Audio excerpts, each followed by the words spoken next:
It started with a whisper.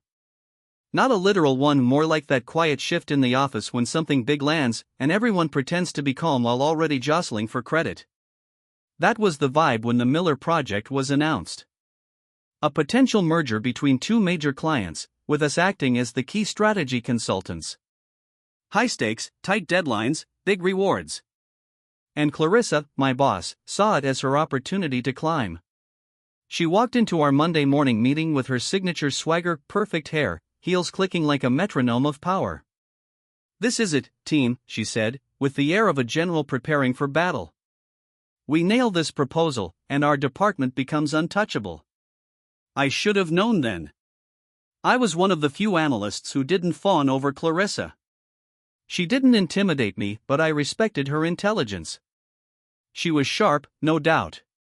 But where some leaders lift others, Clarissa liked to stand on their shoulders instead. That week, she pulled me aside. "Lucas," she said, "I want you to help frame the groundwork for the Miller proposal. Just rough outlines, nothing formal. I'll handle the actual pitch." I knew what help frame meant.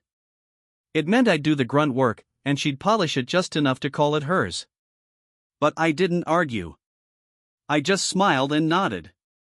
Then I got to work. For 12 days straight, I poured myself into it. I mean, truly poured. I ran industry trend analyses, tracked comparable merger case studies, built financial models with projected growth, competitive risk assessments, the whole thing. At night, while my apartment sat dark around me and the city buzzed below, I stared at spreadsheets, graphs, and paragraphs until they blurred together. I skipped gym sessions. Cancelled a date. Even missed my niece's birthday FaceTime. Because some part of me wanted to believe that this would be the moment she'd acknowledge me. The file I handed Clarissa on Wednesday night was a full proposal. Fully formatted. Internal references labeled. Charts embedded. It was, bluntly, ready to go. I titled it Miller Project, draft by Elle Latran, and sent it to her inbox at 10:47 p.m. No reply. The next morning, I walked past her office. She didn't look up. 2 days later, I found out the proposal was submitted to the executive team. Odd, I hadn't been CC'd. So I checked the shared drive. There it was. Final_Miller proposal_CT Grayson.pdf. I opened it. And I stared. It was my exact draft. Word for word. She'd even kept my quirks, the little invisible ink note I'd left in the margin that said "Revised tone here if needed." But the front page now read, "Prepared by Clarissa T. Grayson, Senior Project Manager." Nothing else. No footnote. No team credits. No contributor, Elle Tran. I felt that strange, hollow silence in my ears. That moment when you're not sure if you're angry or just tired. I wasn't surprised. But I was done. So I opened my folder. Pulled up the original file. Every version, every autosave, every timestamp. I'd been meticulous. I even had screenshots of key edit moments and Slack messages from Clarissa asking for just bullet points. Then I wrote the email. Subject: Miller Project, source file for reference. To Elliot Chambers, Director. CC, Clarissa T. Grayson. Hi Elliot. I noticed the final report aligns closely with the version I submitted on Wednesday evening. For transparency, I'm attaching my source file with tracked edits and time logs. Let me know if you'd like me to present the strategic forecast section in more depth. Best. Lucas Tran. I hovered my cursor over send for 3 seconds. Then clicked. I leaned back in my chair. My palms were a little sweaty, but I felt strangely calm. Like something had just shifted. Maybe it wouldn't change anything. Maybe they'd ignore it. Maybe Clarissa would spin it. But for the first time, I didn't care. I had receipts. And I'd finally decided I wasn't going to be invisible anymore. I didn't sleep much that night. Even though I told myself I didn't care what happened next, the moment I hit send, every possible scenario began playing out in my head. Clarissa dragging me into a closed-door meeting. The director brushing it off like office politics. Or worse, HR calling me in for inappropriate escalation. But by morning, none of that had happened. No reply. No calendar invite. No side eyes at the office. Just silence. I walked into the office with a pit in my stomach. Clarissa wasn't at her desk. I passed her office slowly. Empty. Maybe she hadn't seen the email yet. Maybe Elliot hadn't opened it. Or maybe they both had and were just deciding how to bury me properly. I tried to focus on other tasks, but my inbox became a source of paranoia. Every notification made me jump. I was halfway through rechecking a vendor contract when I heard a familiar voice. Lucas. Got a sec? It was Elliot Chambers. Our director. A man who rarely spoke more than 3 sentences to anyone below manager level. Tall, with salt and pepper hair and a reputation for being polite but utterly unshakable. The kind of guy who drank his coffee black and expected his numbers cleaner than his suits. He was standing next to my desk. I stood up so fast I nearly knocked over my chair. Of course, sir. Let's chat. Briefly. My office. Oh, crap. I followed him through the open plan office, feeling at least 3 pairs of eyes track us as we walked. When we stepped into his office, he motioned for me to sit, then closed the door behind him. He sat at his desk. Didn't speak at first, just tapped his finger lightly against his mouse, eyes scanning something on the screen. Then he turned to me. You wrote the Miller proposal? It wasn't a question. I nodded. Yes, sir. From scratch. Everything except the final submission title page.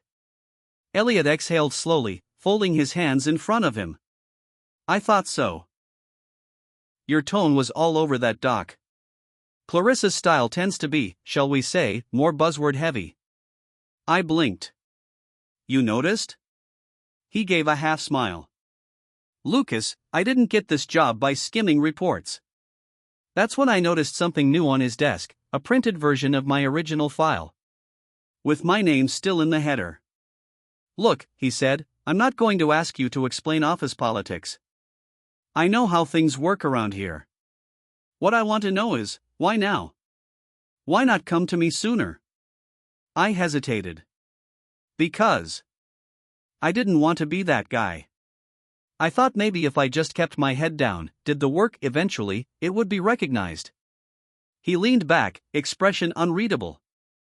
Then, and I realized, that doesn't happen. Not here. Not with her. Elliot nodded once. Then opened a drawer, pulled out a manila folder, and slid it across the desk to me. Inside is an offer.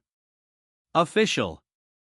I've been keeping an eye on your work, especially the turnover reports you rebuilt last quarter.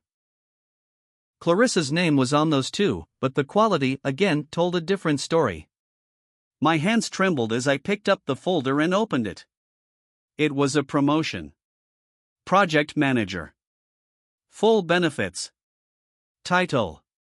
Lead on upcoming accounts. Reporting directly to Elliot. Not to Clarissa. He watched me read. I was planning to roll this out next quarter. But your email told me you're ready now. I looked up.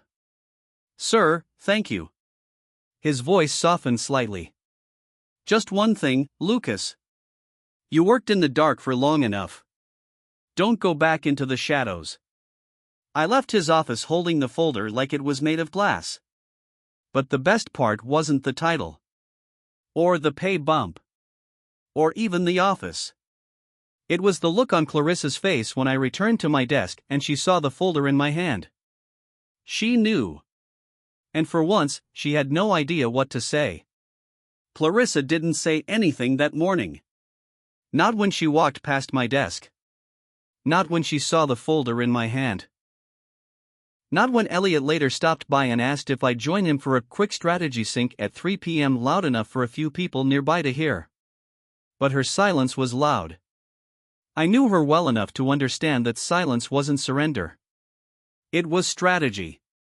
She wasn't going to lash out in public. She was calculating. Waiting. By noon, whispers were already crawling across the office. People noticed when Elliot took you into his office. They definitely noticed when he printed a proposal with your name on it. Around 1:30, I got the expected calendar invite. 1:45 p.m. Clarissa T. Grayson invites you to quick check-in, conference room B. No description. I accepted. I wasn't about to run from her. Conference room B was a glass-walled cube that offered the illusion of privacy but the reality of exposure. When I arrived, Clarissa was already there, arms folded, that icy corporate smile pasted on her lips. "Lucas," she said smoothly. "Take a seat." I did. There was a moment where she just looked at me. Not like a colleague. Like a predator trying to decide if her prey was worth the effort. Then she spoke. "I saw your email to Elliot." Straight to it. I nodded. "I assumed you would." "You blindsided me," she said. "That's not how teams work." I raised an eyebrow. "You're right. Teams usually give credit where it's due." She didn't flinch, but the corners of her lips twitched. "You could have spoken to me. We could have handled this internally." "Handled it how?" I asked. "Like how my name was handled on the report? Or how I handled the entire proposal while you just changed the cover?" Her voice dipped slightly. "You're playing a dangerous game, Lucas. There's a fine line between initiative and insubordination."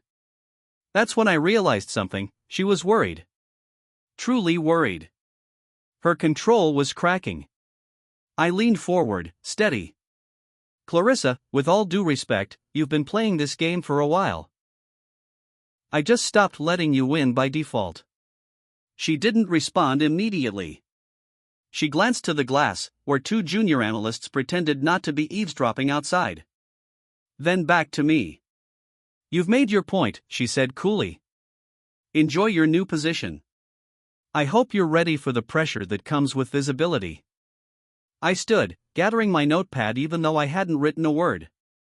"I've been ready," I said, and walked out. The following week was the most surreal of my career. Emails that used to go through her were suddenly CCing me. Clients who hadn't known I existed were now asking for Lucas' opinion. I was looped into meetings I'd previously been left out of, and in one particularly satisfying twist, Clarissa had to sit in the same strategy call where Elliot introduced me as the lead on the new integration process. She nodded politely. She was good at that. But every now and then, I'd catch the flicker of something behind her eyes. Not anger. Not fear. Recognition. She knew she'd underestimated me. One afternoon, a few weeks in, I got an email from a junior analyst named Priya. "Hey Lucas, just wanted to say congrats. Honestly, seeing what you did gave me the courage to start speaking up about my own project work. Appreciated more than you know." I stared at the screen for a long moment. Then smiled. Because for the first time, I wasn't just surviving the corporate system. I was changing it. From the inside. For a while, it felt like I had momentum on my side. Every project I touched had traction. People started looping me in earlier, asking for my input before big decisions. Even Elliot dropped by my desk a couple times to ask questions directly instead of going through Clarissa. It wasn't dramatic, it was quiet influence. But in an office like ours, quiet shifts meant everything. Until Clarissa made her countermove. It started subtly. My name began disappearing from small updates in team reports. Tasks I had initiated would somehow be reassigned before the review stage, no longer under my ownership, even if I'd built the framework from scratch. I noticed my work being slightly altered, just enough to strip my style from it. The changes were then forwarded up as part of team deliverables under her consolidated weekly briefings. It was deliberate. Not explosive. Not obvious. But it was death by 1,000 paper cuts. I tried to ignore it at first. I told myself I was being paranoid. That maybe it was process. That I should stay focused on results, not credit. But then, in our monthly department review meeting, it happened. We were presenting our progress on the Denver client, a tricky onboarding process that I had led from blueprint to launch. My strategy was the reason they signed early. I had the documentation, the timeline, the emails. Clarissa stood at the front of the room, pointer in hand, walking through the milestones. And thanks to the efforts of the team, she said, we were able to transition the Denver client 2 weeks ahead of schedule. The operational framework we used, based on the cross-phase model, was something I introduced during our initial planning.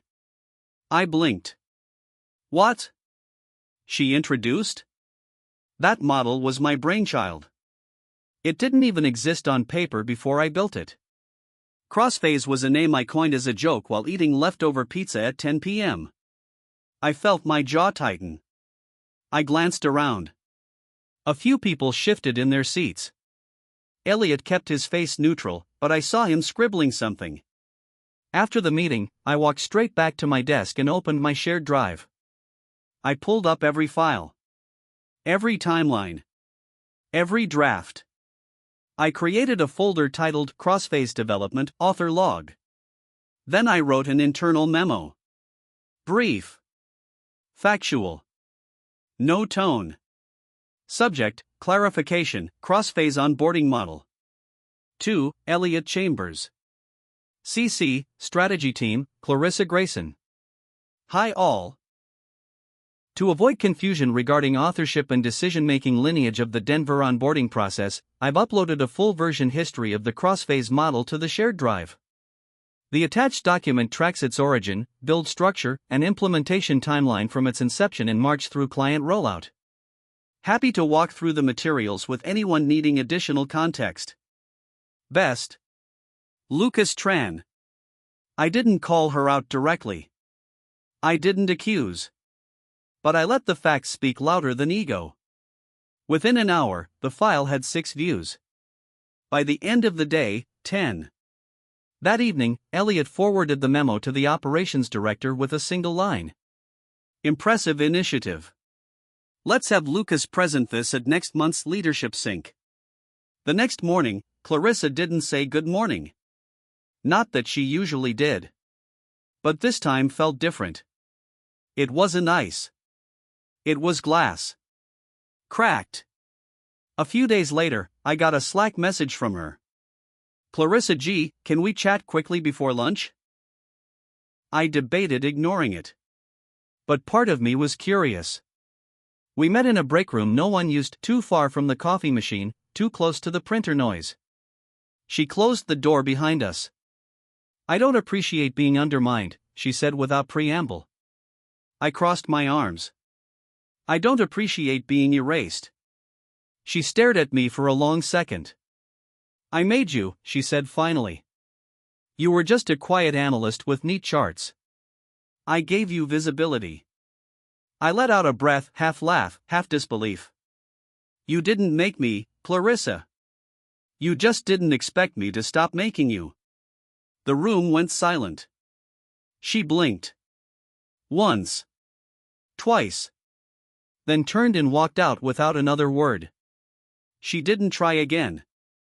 Not directly. But I knew this wasn't over. Not yet. Because people like Clarissa don't just give up. They wait. They adapt. But so do I. And this time, I was ready. The end-of-year performance review was usually a formality. Some small talk, a few charts, a vague compliment followed by an even vaguer area for improvement, and then everyone went back to pretending performance wasn't political. But this year was different. This year, I was on the list. Not the usual list of solid contributors. The list that mattered, promotion consideration. I didn't hear it from Clarissa. I heard it from HR. Then from Elliot himself, casually mentioning during a meeting, "You're up for senior manager." Rightly so. I'd kept my head down for weeks. Delivered results. Led the Denver integration flawlessly. Piloted new frameworks. Coached juniors. Every time Clarissa tried to slow me down, I sidestepped.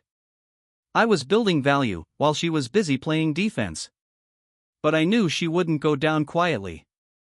The final review was scheduled for Friday morning. A panel format. Elliot. Someone from HR. And Clarissa, still technically my manager, would be sitting in. I wore my best suit. Not to impress. To declare. When I walked in, she was already there, seated to Elliot's right. Calm. Polished. But her eyes had that familiar, alert flicker. Like a chess player planning 3 moves ahead. Elliot began with the usual pleasantries. "Lucas, thanks for joining. You've had quite a year." Then Clarissa leaned in slightly. "Yes, quite. Although I do think it's worth mentioning that some of the recent frameworks attributed to Lucas were collaborative efforts. Particularly the cross-phase model. I'd like that nuance on record." Nuance.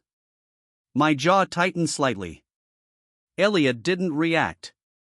HR glanced up from her notes. I smiled. "Of course," I said. "I actually prepared a slide deck for this meeting, just a brief walkthrough of major contributions and their documentation trail. Happy to share it now." Clarissa blinked. I connected my laptop to the display and opened the deck. Slide 1, Key Contributions 2023, Lucas Tran. Slide 2, Timeline of Projects, with timestamps and folder paths. Slide 3. Screenshots of version control logs. Slide 4, Emails showing early drafts, initiative memos, and team credits. Slide 5, a closing slide with a line. Leadership is not just about visibility. It's about ownership. I didn't have to say much. The evidence said everything. Clarissa sat stiffly, lips pressed tight. The room was quiet. Then Elliot spoke. "Well," he said, "I think that answers the question of attribution." He turned to me. "Lucas, effective January, you'll be promoted to Senior Project Manager. You'll report directly to me. HR will finalize the transition this week." I nodded slowly. "Thank you. I won't let you down." He turned to Clarissa. "We'll revisit team structure next quarter. In the meantime, I'll be shifting oversight of all new onboarding models to Lucas." That was the final blow. She smiled, a tight, professional smile. "Of course." I left the room with a strange calm. No gloating. No celebration. Just peace. I walked past the rows of desks I used to quietly sit at, unnoticed. Past the junior analysts who now nodded when I walked by. Past the old conference room where Clarissa once warned me I was playing a dangerous game. Outside, the winter air was sharp but clear. I stopped for a moment and looked up at the building. The glass reflected the city skyline behind me. Busy. Ruthless. Honest. I took a deep breath. I had come into this place invisible. But I'd made myself undeniable. And Clarissa? She taught me one of the most valuable lessons in corporate life. If someone steals your light, don't dim it. Just shine so bright they can't stand in the same room anymore.